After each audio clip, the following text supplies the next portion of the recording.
Everyone in the broadcast industry knows about NDAs, non-disclosure or confidentiality agreements. You get the money and agree to shut up and keep quiet about why.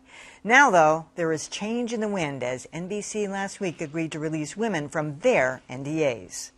The announcement came last Friday on Rachel Maddow's MSNBC show. Any former NBC News employee who believes that they cannot disclose their experience with sexual harassment as a result of a confidentiality or non-disparagement provision in their separation agreement should contact NBC Universal, and we will release them from that perceived obligation. But now that NBC has opened the door to getting rid of NDAs, there are calls for other networks to follow, specifically Fox. Former Fox News employees are demanding to be released immediately from agreements not to discuss settlement of their sexual harassment claims. One of the best-known former Fox employees is Gretchen Carlson, who successfully sued CEO Roger Ailes after he repeatedly propositioned her. She got a $20 million payout, but still signed a confidentiality agreement. The way in which we continue to subjugate women and keep them down is through NDAs and silencing them. It's really a harasser's best friend. And former Fox anchor Juliette Huddy agrees. She says she was repeatedly harassed by one-time Fox superstar Bill O'Reilly and later regretted signing an NDA. I think at the time I hoped, I'm just going to close my eyes and just make this go away. I'm upset with myself for not dealing with it. And again, potentially preventing him from doing something else to somebody. So far, no other networks have commented about NDAs. But be careful what you wish for, because no NDA could also mean no money. It's interesting to me, Farah, that so far no other women from NBC, it's been a week, it was last Friday night, have come forward. And there's not really a groundswell other than the Fox people to have, because it's, I mean, this was across the board. What about CBS? What about Charlie Rose? Do you have to pay the money back if you? No, that's the question. No. That's the question. No. You know, I have no problem with somebody saying, I don't want to sign a non-disclosure agreement. I can go talk, I can sue, I can do whatever. But if you sign it and you take the money, then you have taken the money and you have made an agreement not to speak. So I don't understand how you can all of a sudden say, let's go back on that.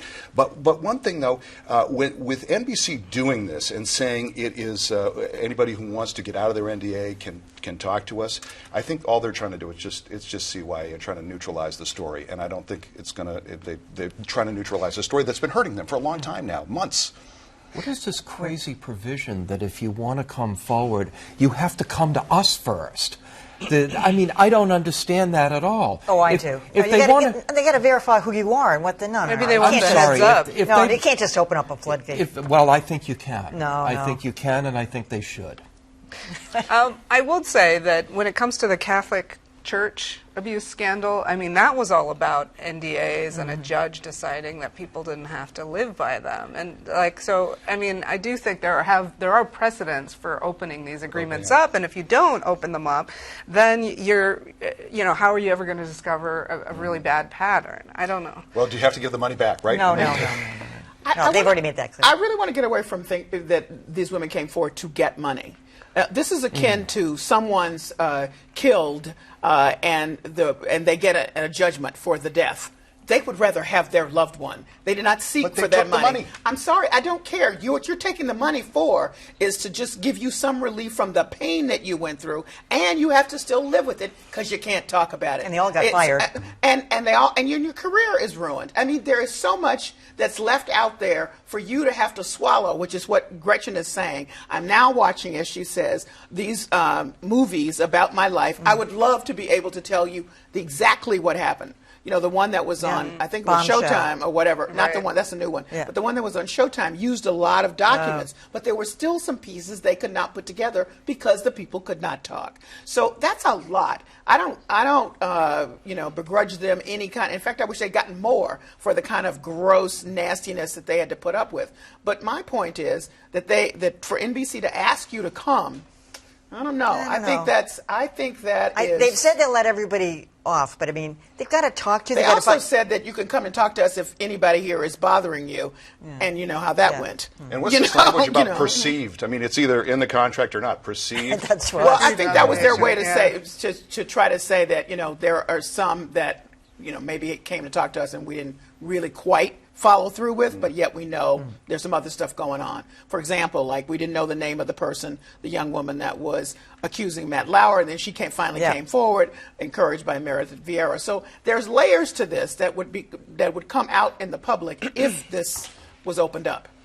So we'll see. And I think that that CBS and the rest of them are just waiting for other people to ask. They just haven't come forward publicly. That's my belief.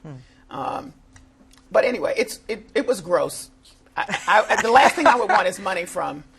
Now, if what happened in the Showtime films, which was based on documents, if 1/4 of that was so disgusting, and I mean, I was recoiling while watching it. Yeah. I agree. So wonder you're not crazy from having take gone that through back. that. They still take the money.